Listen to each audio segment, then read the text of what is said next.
Chapter 182, 1991. Saturday the 9th of March, 1991. Have you seen my wand? Nope. Bugger. Well, where did you have it last? Well, if I knew, I wouldn't be looking, would I? All right, keep your hair on. Grant emerged from the bathroom, smelling of toothpaste and Pantene. Remus had almost turned the living room upside down in his search. He stood in the middle of the mess, running his fingers anxiously through his hair. I've got 1,000,000 exam sheets to mark today. I really need it. Just do it without magic, like the rest of us mortals.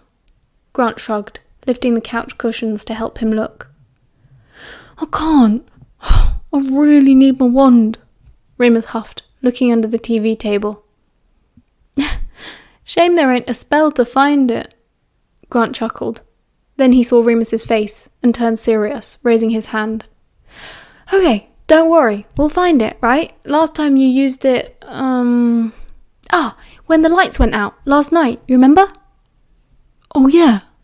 Remus rushed into the bedroom. They'd been having power cuts at least twice a week for the past month. Remus thought that was all over now the miners were back to work, but apparently not.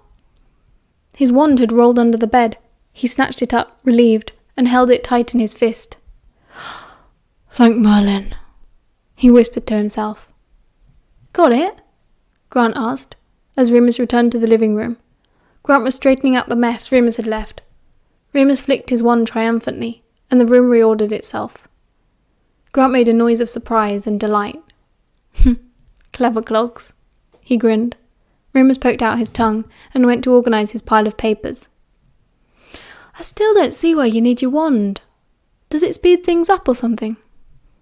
No, I need it to read, Remus replied, sitting at the little dining table to work. Huh? I have this spell that helps me read, Remus said. I never learnt how to do it properly at St. Edmund's. You can't read? Grant had his hands on his hips, staring at Remus in disbelief. Well, I can a bit, Remus said, feeling defensive. Just not very well. The words get all jumbled. I don't know why. Grant exclaimed, sitting down next to him. You're dyslexic. And what? Remus frowned at him. He'd never heard of that word before. It sounded like a spell. Dyslexic. They used to call it word blind. Nothing wrong with your IQ. It's the connection between your eyes and your brain or something. I read about it when I was studying education. Trying to get them to acknowledge it at work. I reckon a few of the boys need extra help, but the governor just reckons they're thick. Yeah, that's what they told me. Remus frowned. Wait, so it's a real thing? Of course it is, Grant shrugged. Bloody amazing you got a spell for it. Show me. Remus did, but of course there wasn't very much to see, and he couldn't do it on Grant. He made a mental note to look up dyslexia when he had some free time, if he could figure out how on earth to spell the stupid word. I'll leave you to finish then, Grant said. Remember our plans tonight? Oh. Yeah, Remus sighed. Well, if I finish in time, then maybe. Nope. Grant shook his head firmly. We're going, Remus Lupin. I'm dragging you into the 90s, kicking and screaming if I have to.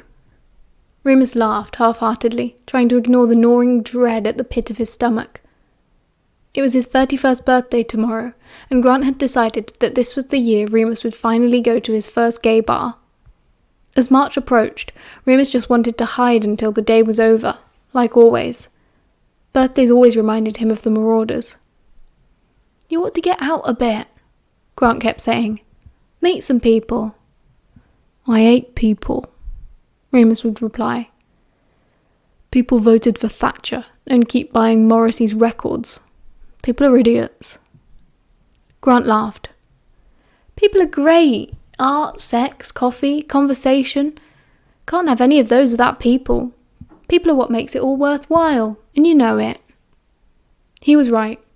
Grant was genuinely right about humanity. And the world had certainly changed. Remus had missed out, as usual, immersed in the war or locked up in his own grief. Grant returned to him from the outside world like an explorer with fantastical stories to tell.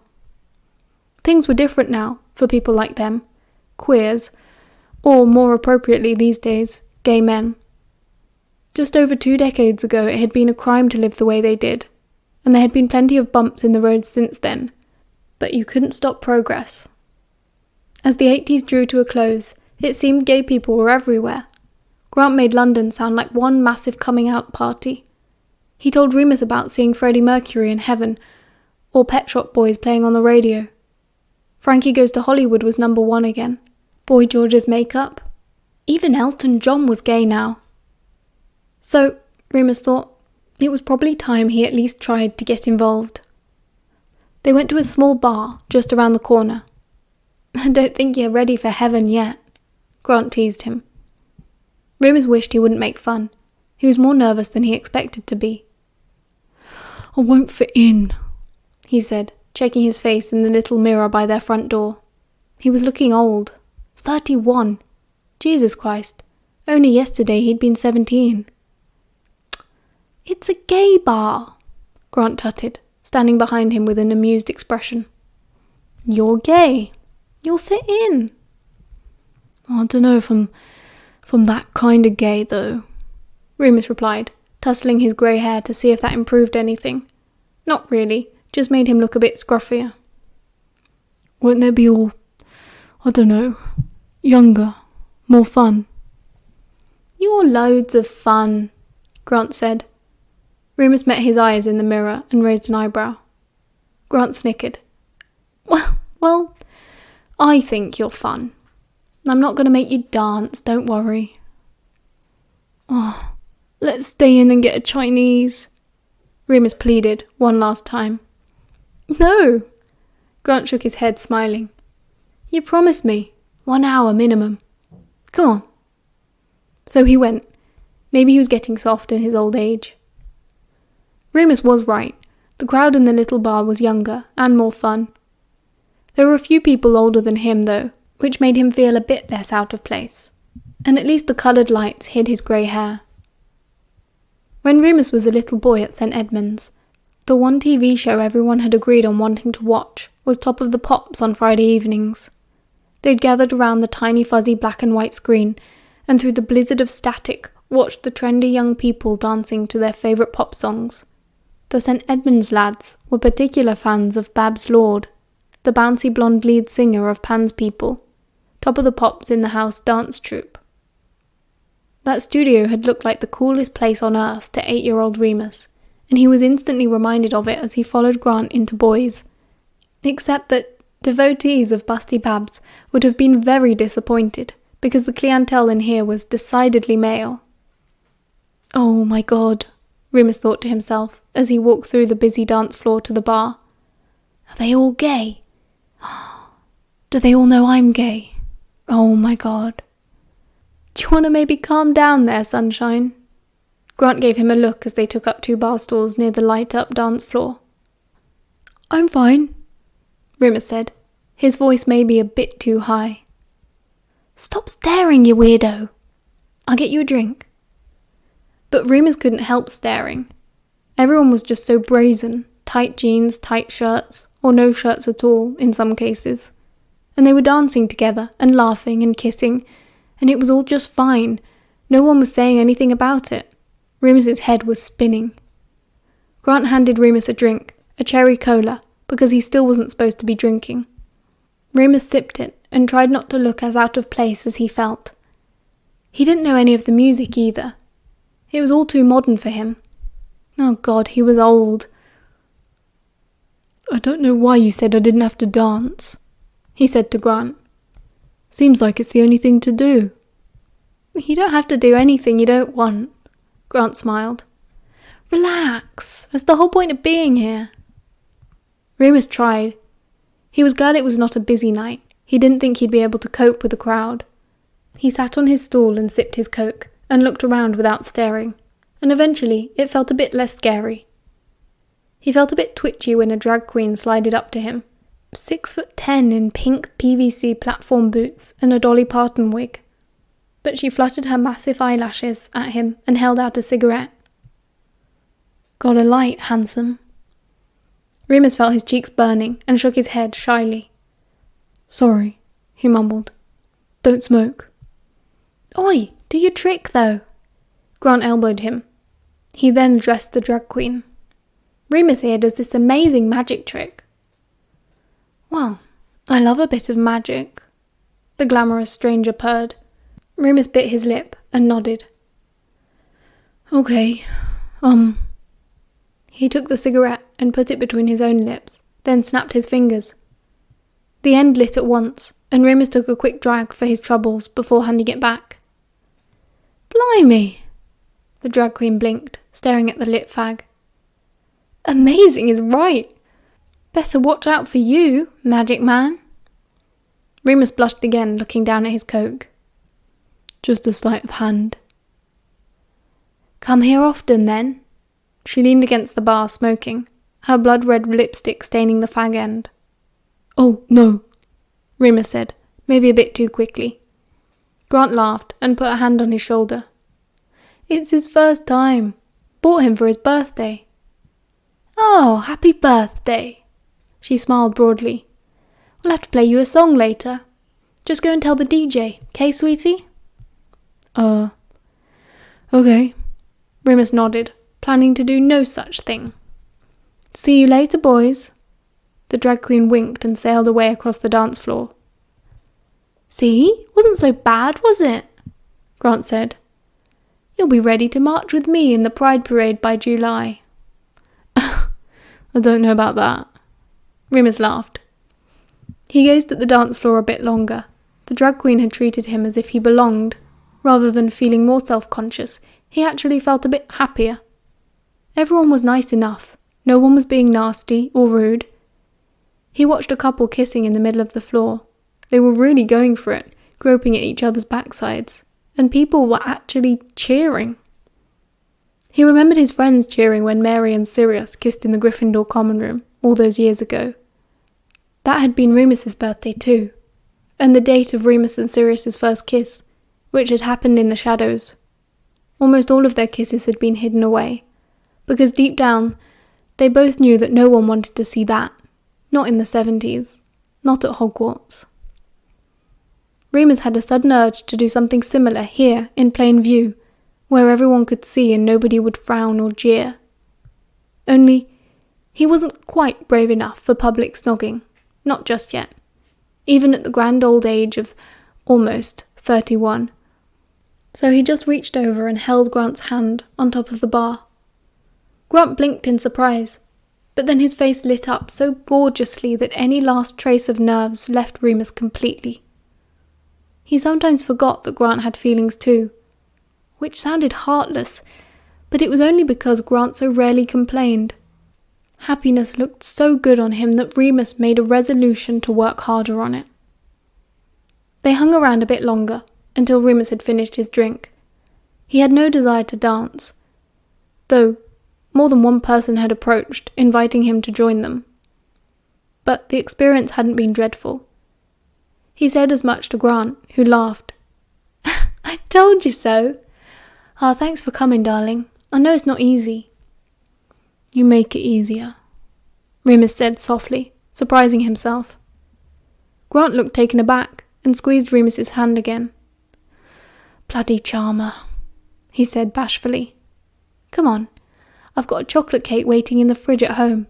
You can blow out the candles and we'll kiss in the dark." Remus grinned back. "Sounds perfect." He nipped to the loo before leaving. He could have waited until he got home.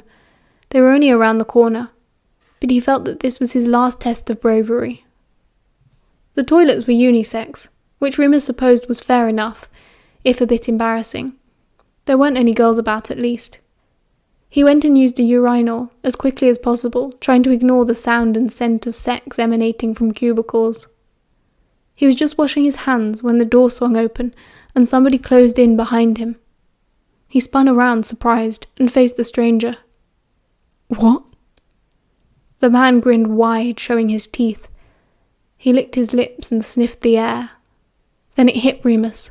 The familiar scent, the instant connection, the lack of respect for personal space. A werewolf. "I smelt your magic," the man said, his voice low. "Delicious. Haven't seen you before." He wasn't as tall as Remus, and he was quite thin, in a skin-tight white shirt. He had long flame-red hair, straight as a poker, and glacier blue eyes. The scent of earthy natural magic radiated off him in waves that made Remus giddy, blood rushing through his veins and arteries like an elixir. "Hi."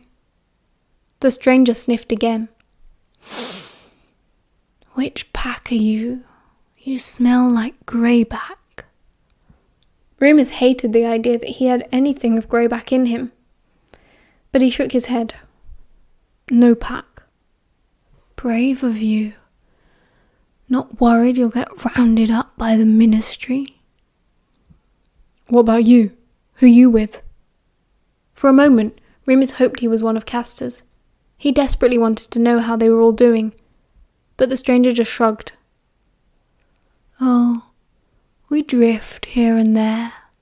You won't have heard of us." "But you know Greyback?" "Oh, yes." He pulled his shirt down at the collar, revealing an enormous bite mark which was all too familiar to Remus. "We go way back. He and I." "The war, were you—" "I was barely a pup back then." The werewolf raised an eyebrow. His skin was so fair that his scars were like streaks of silver, pearlescent as moonbeams. "But the next war, the next war we shall be ready for." "There won't be another war," Remus said. He was backed against the porcelain sink. The werewolf had placed a hand either side of him.